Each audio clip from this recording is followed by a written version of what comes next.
तर आता इथे आपण बघतो हे छोटे-छोटे मिनी केक तुम्हाला इथे दिसत आहे. अतिशय हेल्दी असे हे केक आपले इथे तयार झालेले आहे आणि एकदम छान आपली ही रेसिपी इथे होणार आहे. तर तुम्ही ही व्हिडिओ जी आहे तर ही शेवटपर्यंत बघा आणि आपल्या मुलांसाठी अतिशय हेल्दी तुम्ही हे केक घरच्या घरी बनवू शकतात आणि अतिशय कमी साहित्यामध्ये हे केक आपले तयार झालेले आहे आणि एकदम छोटे-छोटे असे केक आहे. मुलांना खूप आवडतात असे छोटे केक खायला. आणि यात मी काही मैदा किंवा साखर याचा उपयोग केलेला नाही आहे. अतिशय ग्लुटेन फ्री आपले हे छोटे केक इथे तयार झालेले आहे. आणि बघा त्याची जाडी पहा किती छान आलेली आहे केकला आणि आतून सुद्धा खूप सुंदर आपले असे फ्लफी केक तयार झालेले आहे. बघा आता मी त्याला प्रेस करते तर पुन्हा ते आपल्या जागेवर येत आहे आणि एकदम सुंदर आपले केक तयार झालेले आहे आणि आपण आतमध्ये पण बघू आपले हे केक कसे झालेले आहे. तर बघा किती छान आपले केक इथे बेक झालेला आहे. आणि ग्लुटेन फ्री असल्यामुळे हे केक जे आहे तर हे डायबिटीज पेशंटला सुद्धा चालतील खायला. तर बघा किती छान सॉफ्ट आपला हा केक इथे तयार झालेला आहे. तर आता बघूया आपण हे मिनी केक जे आहे ते मी कशाप्रकारे बनवलेले आहे अगदी घरच्या साहित्यामध्ये. तर आता इथे घेतलेली मी एक लोखंडी छोटी कढई. तर त्या कढईमध्ये आता आपल्याला घ्यायचं आहे 3 टेबलस्पून गाईचं तूप. तर बघा आता इथे मी गाईच्या तुपापासून आपले हे केक बनवणार आहे. तर अतिशय हेल्दी आपले केक इथे तयार होणार आहेत. तर बघा आता हे जे तूप आहे तर हे थोडं घट्ट होतं. तर हे आता आपल्याला गॅसवरती पातळ करून घ्यायचं आहे.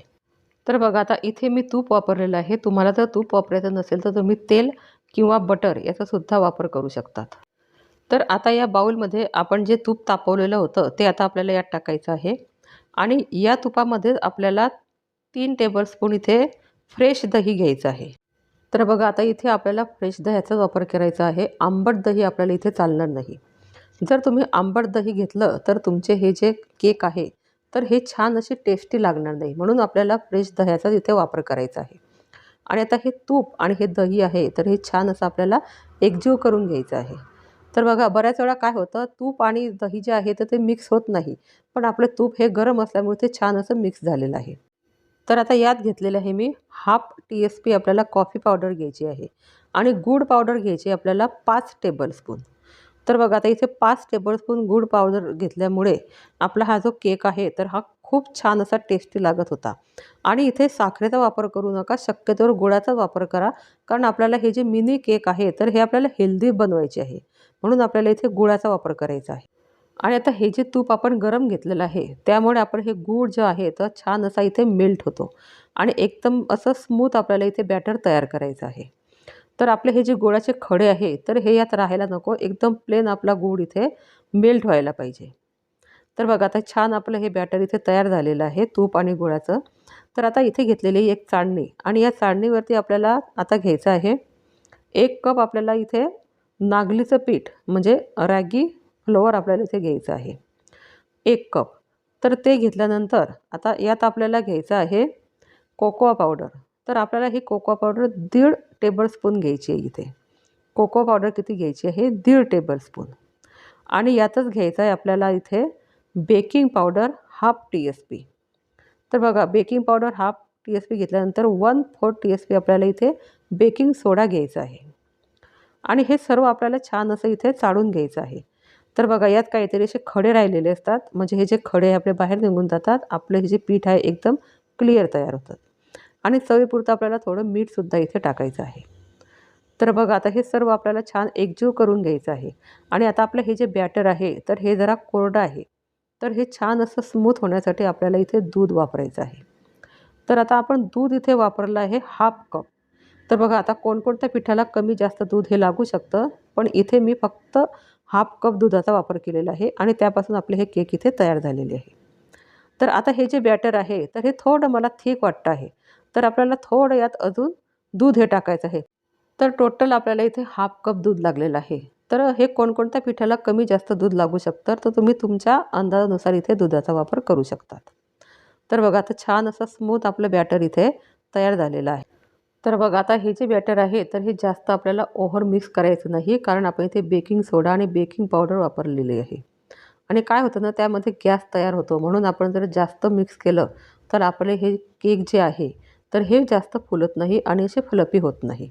तर बघा आता हे बॅटर मी एकाच दिशेने मिक्स करते आहे. तर असं आपल्याला इथे बॅटर तयार करायचं आहे. तर बघा आता आपल्या बॅटरची कन्सिस्टन्सी आपल्याला अशी पाहिजे इथे. एकदम पातळ पण नको आणि एकदम घट्ट पण नको. आणि बघा आता आपण बेकिंग सोडा आणि बेकिंग पावडर टाकल्यामुळे आपलं हे जे बॅटरसुद्धा असं फुलायला लागलेलं आहे. तर आता लगेच आपल्याला अप्पे पात्रामध्ये हे बॅटर टाकून घ्यायचं आहे. तर आता इथे हे जे अप्पे पात्र घेतलेलं आहे, तर मी याला खालून तेल वगैरे काहीच लावलेलं नाही, कारण या अप्पे पात्राला तेल वगैरे लावायचं काहीच गरज नाही. तर आता थोडं-थोडं बॅटर आपल्याला यात टाकून घ्यायचं आहे. आणि माझं काय झालं होतं, मी जास्त बॅटर यात टाकलेलं होतं. तर जेव्हा आपले हे जे केक फुलून वरती आले, तर ते असे बाहेर आलेले होते. तर हे टाकताना थोडं कमी टाका, म्हणजे आपले हे जे केक आहे ते व्यवस्थित त्या अप्पे पात्र्यांमध्ये तयार होतील. तर याला थोडं टॅप करून घ्यायचं, काही एअर बबल वगैरे असले तर निघून जातील. आणि डेकोरेशनसाठी मी थोडं याच्यावरती बदामाचे काप टाकलेले होते. तर तुम्हाला जर बदामाचे काप टाकायचे नसतील, तर तुम्ही इथे काजूचे पीससुद्धा ठेवू शकतात किंवा अक्रोडाचे तुकडे ठेवू शकतात. तुम्हाला जे आवडेल ते तुम्ही इथे ठेवू शकतात. तर आता पूर्ण हे बदामाचे काप मी इथे टाकून घेतलेले आहे. आणि आपले हे जे केक जे आहे, तर हे अतिशय ह्या बदामामुळे एकदम टेस्टी लागत होते. खाताना याची चव एकदम भारी लागत होती. तर बघा तुम्ही इथे थोडं चोको चिप्ससुद्धा टाकू शकतात, कारण आपल्याला मुलांना खायला द्यायची आहे. तर चोको चिप्स टाकले तरी चालतील. अतिशय हेल्दी आपले हे केक आहे, तर तुम्ही मुलांना हे केक नक्की घरी खायला द्या. आणि आता इथे जो तवा ठेवलेला आहे, तर तो तवा मी 10 मिनिटासाठी प्रीहीट करून घेतलेला आहे. आणि त्यावरती आपल्याला हे अप्पे पात्र ठेवायचं आहे. आणि हे जे केक आहे आपले, तर 15 मिनिट हे केक बेक व्हायला इथे लागणार आहे.